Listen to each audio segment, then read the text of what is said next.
मधुबनी जिला के अंधराठाढ़ी प्रखंड के स्थानीय कोशी निरीक्षण भवन में गुरुवार को विनोद कुमार सिंह ने एनडीए कार्यकर्ताओं एवं पंचायत प्रतिनिधियों के साथ एक बैठक की। बता दें कि पूर्व एमएलसी प्रोफेसर विनोद कुमार सिंह चुनाव में स्थानीय निकाय क्षेत्र से एनडीए के संभावित उम्मीदवार हैं। मंडल भाजपा अध्यक्ष हरिमोहन चौधरी की अध्यक्षता में संपन्न इस बैठक में प्रोफेसर सिंह ने कहा कि वे एनडीए का उम्मीदवार होंगे। वे पहले के अपने एमएलसी टेन्योर में पंचायत और पंचायत प्रतिनिधियों के लिए सरकार से बहुत सारे कार्य करवाए थे। उनके हित में उससे आगे की ढेर सारी योजनाएं उनके जेहन में है। अगरचे मतदाताओं ने मुझे सेवा करने का अवसर दिया तो मतदाताओं को निराश नहीं होने देंगे। मौके पर प्रखंड वार्ड सदस्य महासंघ के अध्यक्ष मोहम्मद आलम अंसारी, जदयू प्रखंड अध्यक्ष कमलेश कुमार कुंदन, पूर्व प्रखंड प्रमुख केशव कुमार चौधरी, मौजूदा उप प्रमुख राम बहादुर मंडल, रामचंद्र यादव के अलावे अरविंद चौधरी, मुखिया राम गुलाम भंडारी, संतोष कुमार सिंह, कुंवर झा, शिव कुमार राय, मोहम्मद बसीम, संजीत कुमार, राजदेव मंडल, रमन पंसस, सुपेंद्र राम, भरत लाल राय, नंद बिहारी आदि दर्जनों सामाजिक राजनीतिक कार्यकर्ताओं और पंचायत प्रतिनिधि बैठक में मौजूद थे। अपना काम में लग गए और सब जब तब ही होता है घोषणा, जब नोटिफिकेशन हो जाता है चुनाव आयोग का, तब सब सामूहिक रूप से घोषणा होता है। हमने निर्णय लिया, अभी बहुत सारे साथी 15 के चुनाव की चर्चा कर रहे थे, तो मुझे भी पता था कि 15 में, चूंकि मैं महागठबंधन से लड़ रहा था और मधुबनी जिला में एनडीए को सबसे अधिक बढ़त अंधराठाढ़ी से मिला, ये मेरे दिमाग में था और मैंने कल अपने कुछ साथियों को बता दिया कि मैं इसकी शुरुआत अंधराठाढ़ी पर जाकर ही करूंगा। स्वर्गीय रामचंद्र चौधरी जी का धरती को नमन करके ही वहां से अपनी चुनाव प्रचार की शुरुआत करूंगा। यहाँ बहुत सारे पंचायत प्रतिनिधि बैठे, 6 साल के लिए जब हम एमएलसी हुए थे उस समय में भी हम एनडीए का ही उम्मीदवार थे और आप सबके सहयोग से ही हम एमएलसी हुए।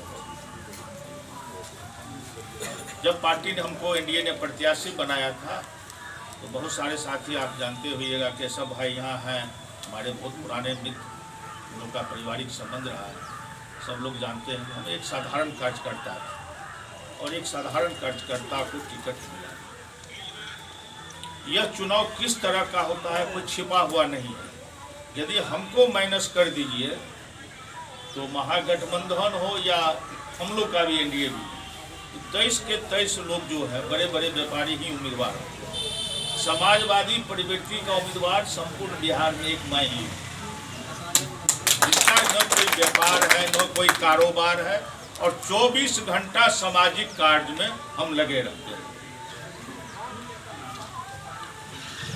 इस बार भी हम लोग आप लोग के बीच में आए। 6 साल के लिए जब आपने हमको एमएलसी बनाया तो तमाम पंचायत प्रतिनिधियों का यह काम है, यह कर्तव्य है। आप पूछिए कि आप जब 6 साल के लिए एमएलसी थे तो आपने क्या किया पंचायत प्रतिनिधियों को। और मेरा दावा है कि 2003 से एमएलसी की चुनाव की शुरुआत, 2003 से लेकर अभी तक जितना काम हमने पंचायत प्रतिनिधियों के लिए किया है, शायद पूरे बिहार में कोई जनप्रतिनिधि उतना काम नहीं किया। जब हम एमएलसी थे, मुखिया जी चर्चा कर रहे थे, तो वार्ड सदस्य का तनख्वाह उस समय में मानदेय मात्र 100 रुपया था। हमको बड़ा अजीब लगता था। हमने विधान परिषद में कई बार सवाल उठाया, सरकार का कोई पॉजिटिव जवाब नहीं आ रहा था। सत्तारूढ़ दल के थे, लड़ नहीं सकते थे, झगड़ नहीं सकते। देखिए, हम पहले भी विधान परिषद के सदस्य और पंचायत प्रतिनिधियों के आशीर्वाद से रह चुके हैं और पंचायत प्रतिनिधियों हमारे कामकाज से पूर्णतः अवगत है। जब मैं पूर्व में एमएलसी था तो उनके लिए क्या किया नहीं किया सारे अवगत हैं। हम एक जनसंपर्क कर रहे हैं, लोगों से सिर्फ आशीर्वाद मांग रहे हैं। मैं जानता हूं, मैंने जो 9 से 15 तक अपने जनप्रतिनिधियों के लिए कार्य किया, उस कार्य के आधार पर फिर 2022 में भी सारे तमाम जनप्रतिनिधि हमको वोट देंगे और काफ़ी वोट से हम चुनाव जीतेंगे।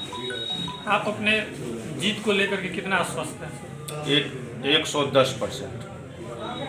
सर, इस बार के चुनाव में देखने में आ रहा है कि जो बागी प्रत्याशी हैं दोनों पार्टियों के लिए, मेरे पार्टी में कोई बागी नहीं, एनडीए में कोई बागी नहीं। सुनने में आ रहा है सर। सुनने से क्या होगा? आप कभी बाकी पार्टी में तो दिखाई पड़ रहा है, मेरे दल में आप लोगों को कोई दिखाई पड़ रहे हो तो बताइए। मसला इनका इशारा था सुमन कुमार महासेठ की। जी सर। सुमन जी एनडीए के सम्मानित नेता हैं और सम्मानित नेता रहेंगे। मुझे पूर्ण विश्वास है कि सुमन जी का पूर्ण सहयोग एनडीए के प्रत्याशी को मिलेगा। आपने जो काम किया था वो तो सभी के लिए सराहनीय है, लेकिन आगे क्या आप कुछ कहना चाहेंगे जनप्रतिनिधि के हक के बारे में? उनके हक हुकूक के लिए हम हमेशा संघर्ष करते रहेंगे। उनके मान सम्मान पर कोई आँच नहीं आवे, उसकी आवाज़ हम उठाते रहेंगे। सर, इस चुनाव में अमूमन देखा जाता है कि धन बल का ज़्यादा प्रयोग होता है। ऐसे में आप एक समाजवादी विचारधारा के नेता हैं, फिर कैसे इनसे निपटेंगे? 2009 में जब मैं चुनाव लड़ रहा था तो आप सबों को मालूम होगा कि मेरे खिलाफ भी कोई मामूली चेहरा चुनाव नहीं रहे थे। बिहार के जाने माने बहुत बड़ा चेहरा, उनसे बड़ा आदमी कोई नहीं है, वो भी चुनाव लड़ रहे थे और काफ़ी वोटों से हमने उस चुनाव 2009 में भी चुनाव जीते थे। इसलिए इस बार भी मुझे उम्मीद है कि हम काफ़ी वोट से चुनाव जीतेंगे। कल भी एक प्रेस के लोगों ने सवाल किया कि कुछ लोग बतासा बांट रहे हैं, आप क्या कर रहे हैं? मैंने उनको जवाब दिया कि हमारे जनप्रतिनिधि जो हैं वो बतासा के लालच में कभी मंदिर का गेट नहीं तोड़ेंगे। मंदिर सुरक्षित रहेगा तो बतासा भी मिलेगा।